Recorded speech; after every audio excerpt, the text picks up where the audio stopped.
Welcome to Dev Trends on the Go. Today's Qiita Picks. It is June 28th, 2026, and this program is perfect for your commute. Yeah, and for those of you tuning in globally who might not know, Qiita is basically one of Japan's most popular knowledge-sharing platforms for software engineers. Right. I mean, think of it as the Japanese developer community's version of dev.to or Medium. It gives us a really incredible window into what developers are actually struggling with right now. Definitely. Before we get into today's run-through of the source material, please take just a quick second to hit subscribe and like. It really helps us keep bringing you these insights every single day. All right, so today we're looking at the real-world realities of dev life. And before we even touch advanced AI coding, there are some basic, cultural and hardware truths we really need to acknowledge. Oh, absolutely. Like starting right at your physical desk. Exactly. I want to start with something incredibly relatable, which is the actual words we say out loud. There's this great piece trending right now about easily mispronounced engineering terms. Oh man, this is so real because as developers, we learn almost everything by reading documentation on a screen, right? Right. You rarely hear these terms spoken aloud until you're, sitting in a meeting room or on a video call. And the author points out some pretty notorious offenders. Let me guess, sudo is on there? Yes, the classic Linux command. I mean, so many people pronounce it sudo, but the creator actually intended it to be sudo because it stands for super users do. It is a total rite of passage to make that one up. Yeah. I know I definitely said sudo for my first 2 years. Same here. Then there's the web server Nginx. Can't tell you how many times I've heard people say Nginx, but the actual pronunciation is Nginx. Yep, heard that one too. And if you're using the just shell environment, the correct way to say it is Z shell or Zid shell. That whole situation really reminds me of reading fantasy novels growing up. Oh, how so? Well, you build this entire internal monologue with a character's name, completely mispronouncing it in your head for hundreds of pages, and then the movie comes out and just shatters your reality. That is the perfect analogy. It's exactly that same feeling when a senior developer corrects you in a meeting. Totally. So the big takeaway here is that it really pays to look up pronunciations so you don't feel awkward. This is especially useful for you junior developers out there wanting to avoid meeting embarrassment early on. Yeah, a quick web search saves a lot of pride. And speaking of the realities of the physical desk, the actual hardware we use is shifting super fast right now. It really is. We're seeing a lot of developers rushing out to buy these new Copilot Plus PCs, assuming the dedicated AI chips will solve all their performance issues. Right, but there's this brilliant one-year review trending on Qiita that completely flips that marketing narrative. The core finding is that when you spec out a new AI PC, the NPU, the neural processing unit, is actually far less important than your raw standard RAM. Wait, really? Why is the RAM taking priority over the dedicated NPU? I thought that was the whole point of those machines. Well, it comes down to how modern workflows actually operate. Think about what your laptop is doing right now. The heavy computational lifting for AI tools like Claude or Codex isn't happening locally. Oh, right. It's happening in the cloud. Exactly. Cloud AI handles the massive processing. But locally, your machine is under incredible stress just holding your workspace together. You've got a heavy IDE, Docker containers, local databases, plus, a browser with 50 Stack Overflow tabs open. So you mean all the heavy AI processing is happening in the cloud anyway, so my laptop just needs enough memory to juggle all my incredibly heavy open apps? Precisely. Because of that immense local overhead, the author notes that 16 gigabytes of RAM just won't cut it anymore. Your machine will completely choke. 32 gigabytes is comfortable, and jumping to 64 gigabytes basically changes your life. Good to know. So if you're specing out a new development machine, you really need to prioritize RAM over the NPU. This is highly useful for anyone upgrading their laptop this year. Exactly. And knowing that we rely so heavily on cloud AI rather than local hardware forces us to look at how we're actually communicating with these tools. Right. Because if the cloud is doing the work, the communication layer is our new bottleneck. And it turns out a lot of developers are communicating completely wrong. Oh, for sure. There's a fascinating breakdown trending called "You're Using Claude Code Wrong." It highlights these major structural mistakes developers make that cause the AI to slow down or just produce terrible code. What's the main issue they're running into? It's mostly about overloading the AI's context window. So for example, people make their project-specific instruction file, usually named Claude.md, into this massive 2,000-line Bible. Oh, man. So it just has every coding standard and stylistic preference the team has ever had. Exactly. And the problem is, That massive file eats up tokens every single turn.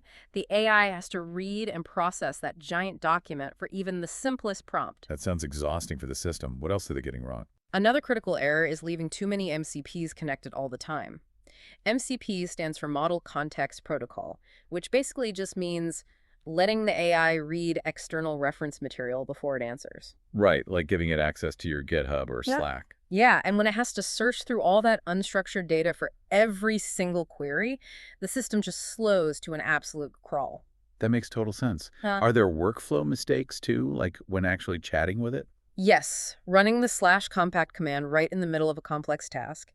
The compact command summarizes chat history to save memory, but if you run it mid-task, it wipes the AI's short-term memory of the exact plan it was just executing. In other words, don't ask the AI to fix a failing test, refactor a giant block of code, update the docs, and make a PR all in one single breath. Absolutely not.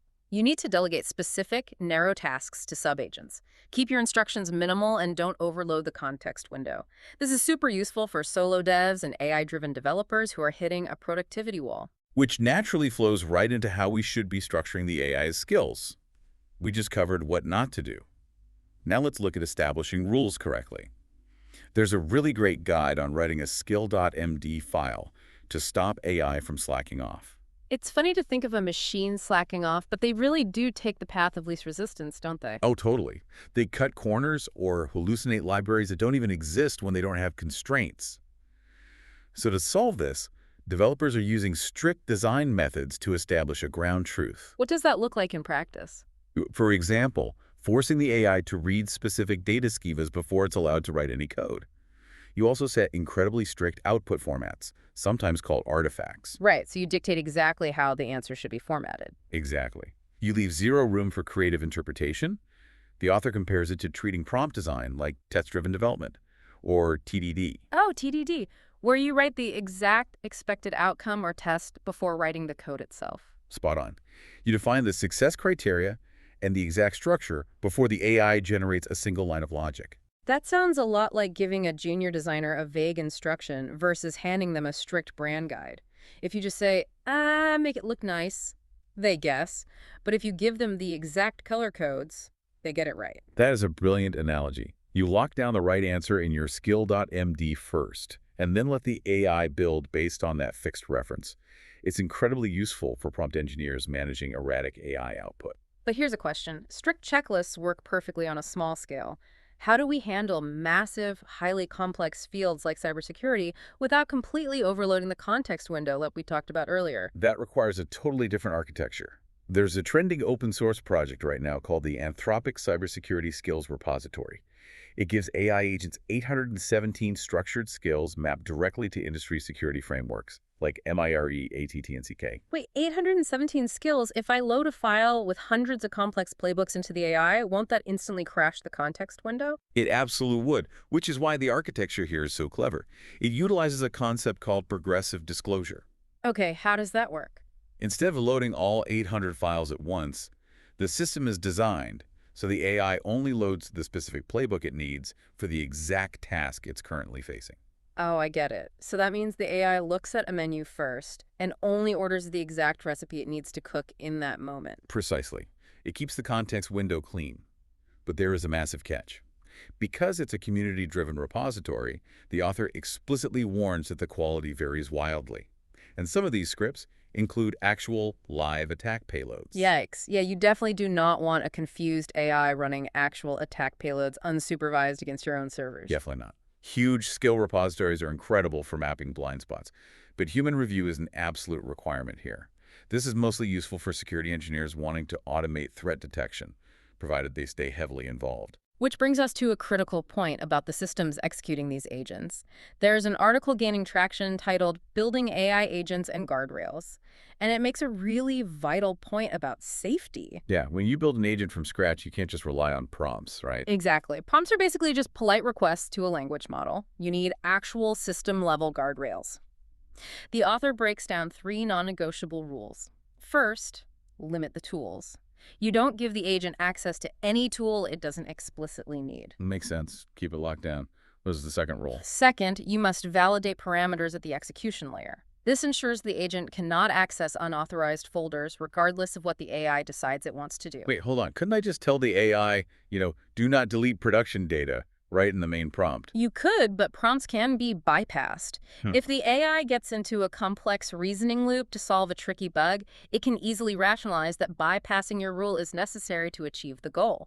It just ignores the prompt entirely. Oh, I see. So the system itself, the code executing the agent, has to physically block dangerous actions. Yeah. Like a bouncer at a club. Exactly. And the third rule is you must cap the loop count.